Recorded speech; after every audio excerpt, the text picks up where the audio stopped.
Hey neighbor, when water damage hits, the clock starts ticking. Delay your emergency response by even one day, and you will not believe the thousands you'll be leaving on the table, and even the experts won't even be able to clean it up. Today, I'm showing you exactly what to do and what not to do when emergency services are needed after a water loss. If you don't know who I am, I'm the neighborhood adjuster, founder of the claims department. I've handled thousands of claims and I know exactly where homeowners go wrong. Missing key deadlines, misunderstanding policy, and saying things that will destroy the chances of your claim being covered fairly. Here's what we're going to do. First, I'll explain the biggest mistakes people make when dealing with emergency services after a water loss.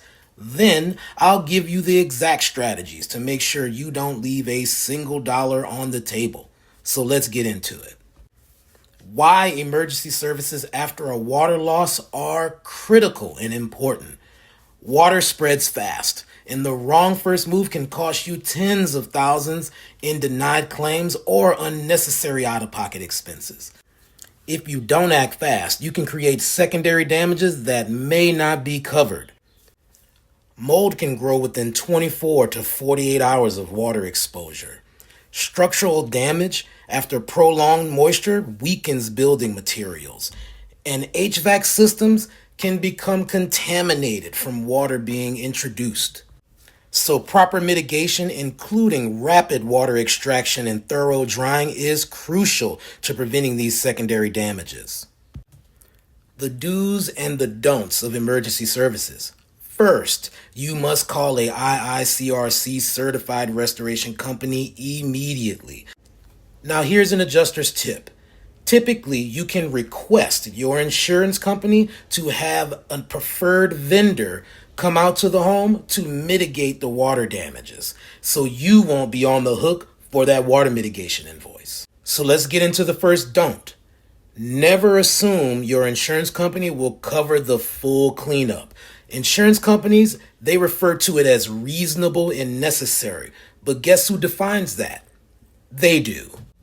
Now, if you do hire your own third-party water mitigation vendor, make certain after you sign the work authorization that they forward you a copy of their water mitigation invoice so you can review it for the items that have been completed while you were at the home during that service. Because what will happen?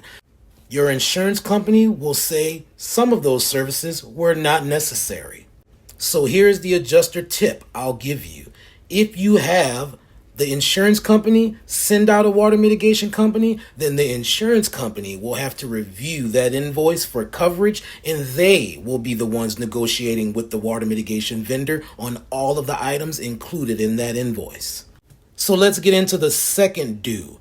Document everything before, during, and after mitigation. Photos and videos of the damages before the cleanup starts from every angle of every affected room. Make certain that any personal property that has been damaged is cataloged and photographed, so when you forward in that documentation to the insurance company for your damaged personal property, none of those items will be denied. Here's another adjuster's tip. Most people don't know. Even when the insurance company sends out a water mitigation company to your home, that invoice gets reviewed typically by a third party. And when that third-party reviewer forwards in the approved estimate, that is what the insurance company will pay. So moving on to the most important part of the water mitigation process, the demolition. There are some water mitigation companies that will come into your home and they will ask to remove everything. Flooring, shelving, cabinetry. They will even take out the kitchen sink if you let them. So before you ever give approval for a water mitigation company to tear out anything, make certain that they get approval from your adjuster. They will forward in formal documentation to the insurance company to seek approval for any demo or removal of any items in the affected areas where the water damaged your home. So to close, and the bottom line, the emergency services that are called, the way that it's documented, and the strategy that is employed will determine how much you'll actually get paid for your water loss claim. Most homeowners, again, are leaving thousands on the table that they may have to pay out of pocket because they do not follow the right process. Now you have all the clues and all the tools. Please use those tools. And if you ever need a pro to review any documentation from your insurance company, make sure you call the neighborhood adjuster and stay safe out there.